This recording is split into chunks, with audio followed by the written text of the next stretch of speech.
Assalamualaikum warahmatullahi wabarakatuh.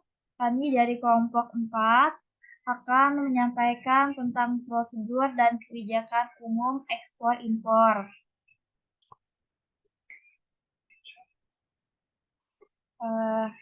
Sini kelompok kami yang pertama ada Intan Maharani, Elko Saputra, Riverji Herlangga, Yebilgi Siva, Elnatan Arif, dan saya Fani Amalia. Untuk materi yang pertama akan disampaikan oleh Elko.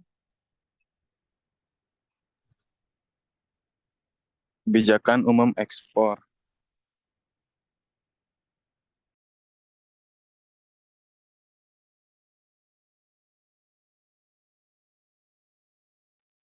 Kebijakan umum ekspor. Kebijakan pemerintah untuk mendorong ekspor adalah kebijakan-kebijakan yang mampu meningkatkan daya saing ekspor di pasar internasional. Kebijakan ini bisa mempengaruhi secara langsung ataupun tidak terhadap transaksi atau kelancaran usaha. Struktur dan komposisi kebijakan tersebut diantaranya: yang pertama, pemberian subsidi ekspor. Subsidi diberikan untuk meningkatkan atau memajukan ekspor.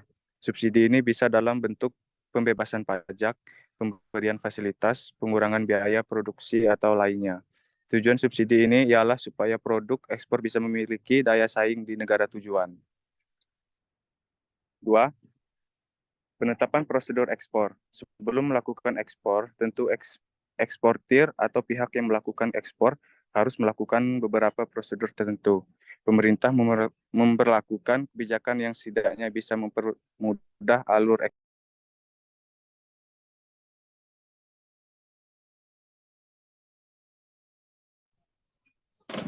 3. Dumping. Dumping adalah kebijakan penetapan harga barang ekspor lebih murah dibanding di dalam negeri.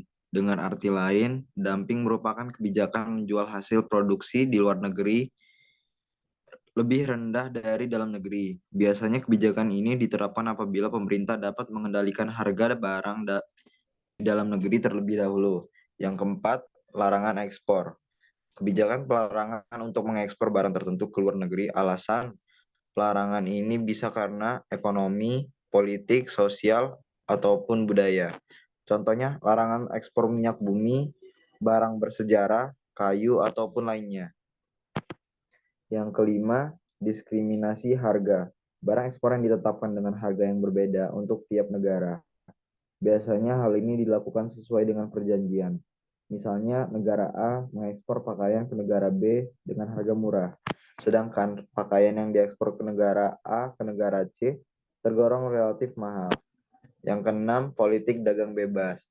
Pemerintah memberikan kebijakan untuk bebas melakukan kegiatan ekspor atau impor.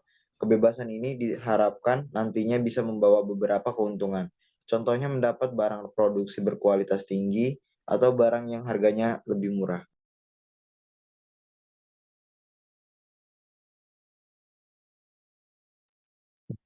Prosedur ekspor.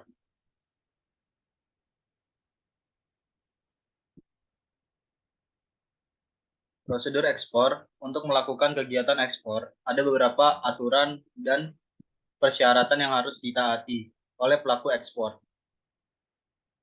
Barang yang bisa diekspor sendiri adalah barang-barang yang telah diajukan dalam pemberitahuan ekspor barang dan sudah memiliki nomor pendaftaran.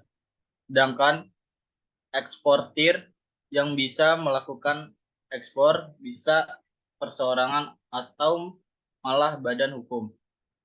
Pemberitahuan ekspor barang (PEB) adalah pemberitahuan pabean yang digunakan untuk memberitahukan ekspor barang dalam bentuk tulisan dalam formulir atau data elektronik. Sedangkan nota pelayanan ekspor (NPE) adalah nota yang diterbitkan oleh pejabat pemeriksa dokumen sistem komputer pelayanan atau pejabat pemeriksa barang atas PEB yang disampaikan.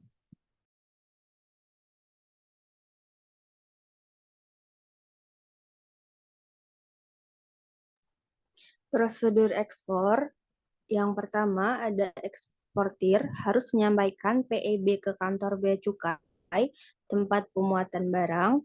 PEB bisa dibuat dengan menyertakan invoice, packing list, dan beberapa dokumen penting lainnya.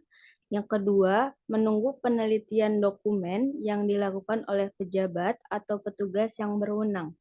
Yang ketiga, jika dokumen tidak lengkap, akan terbit nota pemberitahuan penolakan atau NPP.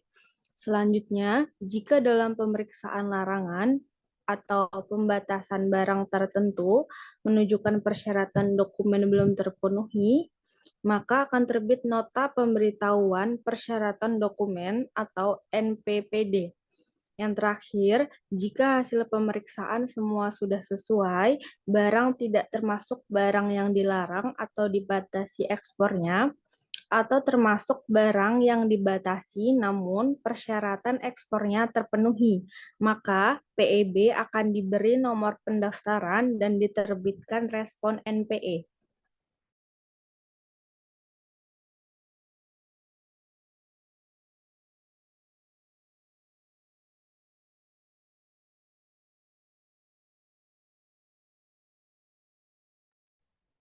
Prosedur ekspor. Jika harus ada pemeriksaan fisik barang, maka akan diterbitkan pemberitahuan pemeriksaan barang atau PPB. Jika hasil pemeriksaan sesuai, barulah terbit NPE. Pemeriksaan fisik dalam kondisi tertentu, barang ekspor akan diperiksa secara fisik.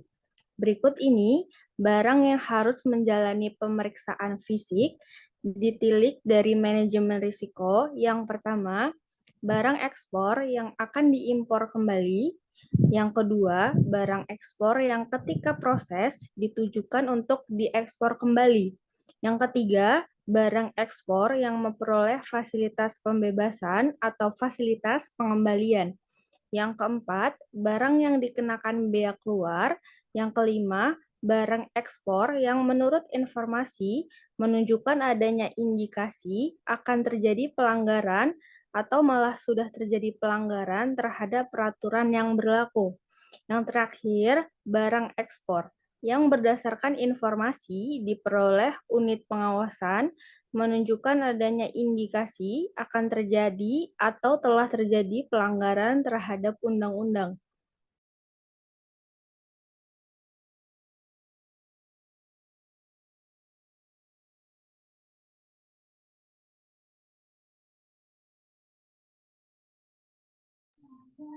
Baiklah, sekian presentasi dari kelompok kami mengenai prosedur dan kebijakan umum ekspor.